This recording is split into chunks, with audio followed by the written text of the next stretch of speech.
The Arrogant History of White Ben by Clemence Dane, Chapter 22, Robin, Sweet Robin is All My Joy. Thetis slept by choice in her attic studio, for she painted fairly well, modeled in clay, and at intervals assaulted the crafts. She liked to have her weapons in a pile, just as she enjoyed eating her whole dinner, heaped in one rich mess, on one large enamel plate. She liked waking at midnight with an idea and getting up to paint it, then going off for a swim in icy water, followed by a walk in the woods. She would come home with a grass snake in her pajama pocket and keep it casually in a disused aquarium. She was a busy girl. The discipline of the hospital had been a trial to her. But that, reflected Thess, is all over. I can't get back for a fortnight anyhow in case I'm infectious. If I could get released early... Then Thess's thoughts took another road as the walls and ceiling of her studio were suddenly flushed by dawn. But how could it be dawn? She reared herself up in her bed, which was level with the window, scrutinized the spread of gardens, pastures, and woods with her long-sighted eyes, then reached for the telephone. In 2 minutes she was talking to Teddy Barnstable, a guest at Bothering's place 3 miles away. "Is that you, Teddy? Are you asleep? Oh, in the bar, are you? Late, aren't you? Well, look, there's a bonfire in the rookery field. It's a terrific blaze, and I'm going down. So come on! If you aren't undressed yet, you've no excuse. Well, make Arthur Latimer come too, only because I thought you wanted him. All right, I'll meet you there. And, Teddy, you needn't pack a cabin trunk." Joyously, Teddy Barnstable put down the receiver and blessed his Thetis. He had been sitting in the bar for a good hour, and to be alone with Latimer, especially when Latimer was drinking, was rather like being alone with someone else's pet band dog or morose parrot. It may come to you, or it may go for you, but it had not made up its mind. It watches. The bar room at Bothering's place was small. It had been a powder closet before Jenny and the architect were clever, and its dark paneling, round window high in the wall, and pen within which Teddy was ensconced, enhanced his feeling of being not so much caged as within some other creature's cage. "There's heart-easing mirth going on somewhere between the Grange and the village," he remarked, feeling that airiness somehow preserved his self-respect. "Bonfires and so forth. Sith Sweat Palmer thinks we might attend. Don't suppose you care about it?" He swung open the pen, whistling gently. To his horror, however, he saw Latimer finish his drink and pull himself to his feet. "And I don't want him," Teddy informed himself angrily. "Good God!" Then came relief. "I'll ask Jenny," said Latimer after consideration. "May amuse her." "Well, you'll come in her car then, I suppose," said Teddy, making off joyously. He was pretty sure that it would not amuse Jenny. She had a fear of crowds. Odd that Latimer had never observed it. What did Latimer observe? An uncomfortable fellow. However, women enjoyed discomfort, thought Teddy, seeing Latimer weave uncertainly up the grand staircase. Then he made his own way out without waking the night watchman. But Latimer was equally scrupulous, though less successful, in his precautions against noise. The stairhead creaked under his weight, and he paused and listened. Far down the corridor a machine tapped faintly, but with extreme speed. Reassured by this, he went into his own room and came out again in a dressing gown, then pushed the red carpet along the corridor, descended 3 steps, and so came to Jenny's quarters. Jenny was awake and typing, banked up against honey-colored pillows. The coverlet of her bed was a Chinese shawl embroidered with gold thread, and the frame of the bed itself was gilt, a Baroque piece. Jenny had paid nothing for it somewhere in Spain. The ice-white surface of the walls was unbroken, except for 2 3-foot figures set in niches, a prophet and a patriarch, brilliantly painted, brilliantly preserved. Bothering had paid a lot for them somewhere in Bavaria. Save a chair and a Chinese rug, there was nothing else in the room, but its emptiness was not austere. Jenny heard the door open, but she finished her page before she looked up, then swept up her papers and stowed them, and her typewriter, in a concealed cupboard beside her bed. All this she did with the swift ease of long practice, while she listened to Arthur Latimer, who was still swaying in the doorway. "Get up and see a bonfire," he began. "They're celebrating secession night, and kicking out the old bus. And the kicking out of old bus. We're in the bonfire with them. First-class bonfire. There was once an air fleet, or the hope of it, And they're burning that hope like the paper wishes we used to send up the chimney at Christmas. Come on, get up.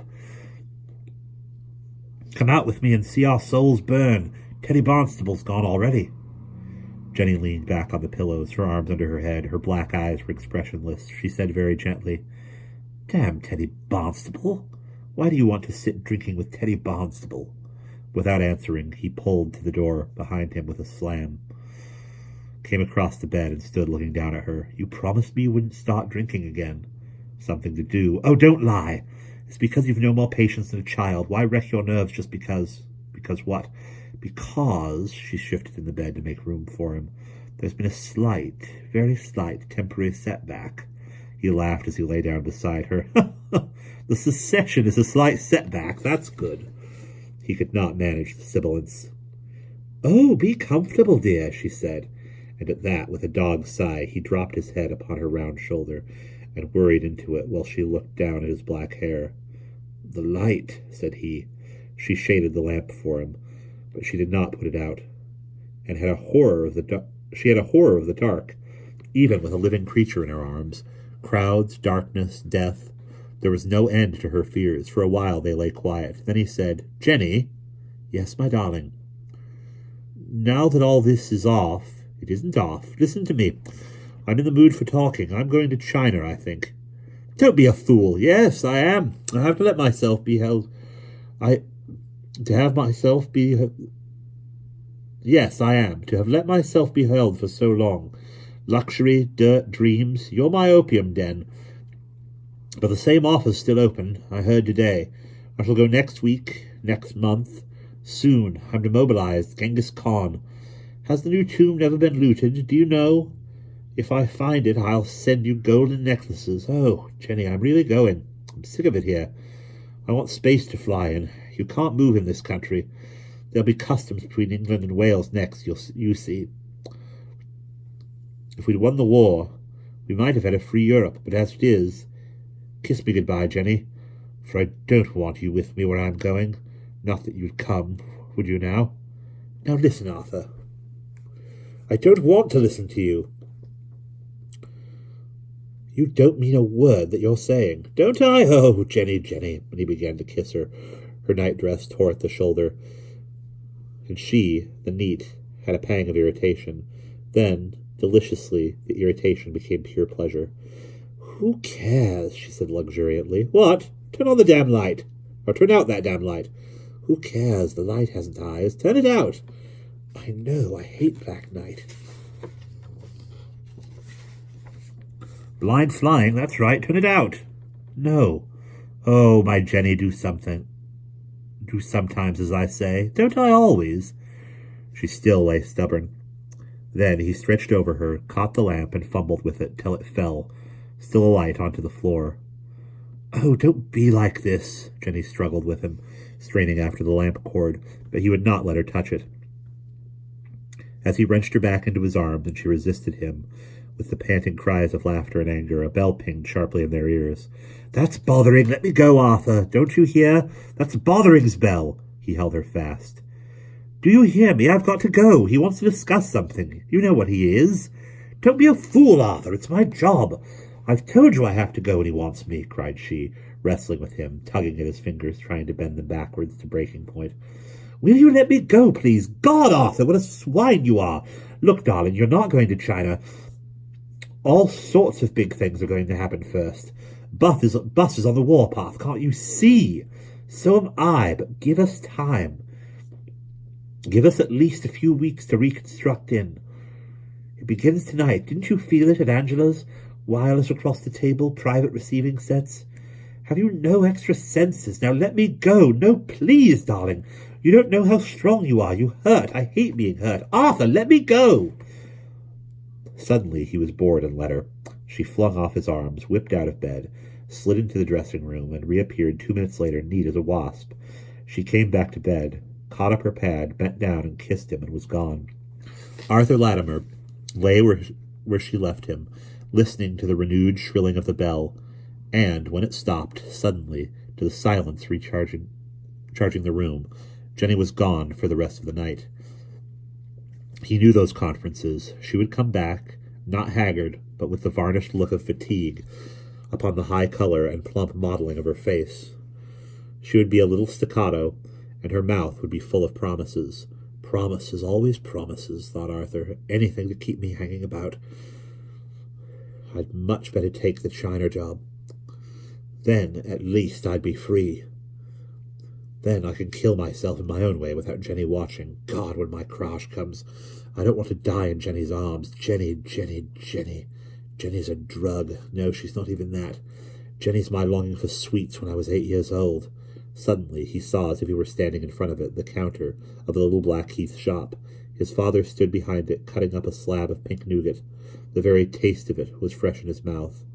Father always had a Shakespeare stuck up between the glass bottles, and he always let me stuff myself. So did Mother. There was a queer rivalry for me between Father and Mother.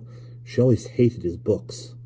Then, when I got hold of them, she began to hate him for providing the abstraction, the absorption. Then she hated me for pleasing him by liking them. She was as jealous as Jenny, poor Mother. I could have liked Father if she had let me. Why on earth do those old thoughts run in my head? Because I'm on earth, I suppose, and oughtn't to be. I belong in the air. Curious, my passion for the heavenly spaces. I suppose that's Mother's coming out in me. She was in love with heaven, too. Only her heaven was all martyrs and lilies, and St. Sebastian's. Now Father's heaven was a back parlour lined with books, and no women allowed near. What made those two marry, a Jew and a Catholic? Not a good combination. One inherits too many wrongs and dogmas. He shifted restlessly. Yes, and one suspects. Wrongs await wrongs, thought Latimer ruefully. Are Bus and Jenny wronging me now? My inheritance thinks it very likely. Why won't they give me a free hand? There's a new scheme on. Of course. Bus got the notion at the Swaits tonight. I saw him nod at Jenny. The white creature with the turn-up face and the eyes, he comes into it. But was on to his possibilities almost as quickly as I was, and Jenny hated him at sight. Dear Jenny, that's because I looked at him twice. I had to look. A turn-up face and God's eyes. Well, isn't that just what idols have always been? Somebody carves a turn-up face, then God informs it. Shekinah. We gaze upon glory. I realized last night as I looked round the table that not one of us was capable of recognizing God except me. But then I see God in his heavens so often. I wish I were up now, 10,000 feet up, just in time to watch him rising over the edge of the world. Christ, the Jew, he ascended into heaven and sits at the right hand of God the Father, Almighty for the Christians to worship. Amusing, but Jenny doesn't find it amusing. No detachment, Jenny. He flung back the sheet as if it were an enemy. Can't sleep, said Latimer. And this bed, it's all too soft. I don't like life so soft. I ought to clear out. Jenny or no Jenny? Well, I'm going to, ain't I? I've said I'll telephone tomorrow to my own crowd that Jenny knows nothing about it. I think, though, I shall look up Turnip Face first. I wonder what his heaven is. Funny, I can't get him out of my mind. Jenny had better look out. Golden Jenny, but she ought to have been called Jail. I wonder if she'll go for me one day with a tent peg. She would, if I left her for Turnip Face. She's been gone an hour. Well, I suppose I'd better give her and Bus another week. And if nothing happens, then I'm off. I'm out of it. Yes, Jenny. He yawned and rolled over on his side. There was a red glow in the square of the window, and his mind accepted it without speculation, for his thoughts were still clustering moth-like about his mistress. I wonder, said Latimer drowsily, if Jenny ever slept with old Bus. I doubt it. I'm the only man in England who does doubt it, but I think Jenny never slept with old Bus. Poor old Bus. And his thoughts eddied, sank, and dissolved in stupor, while Jenny, 3 rooms away, worked to give him what she thought he wanted. And that is the end of chapter 22.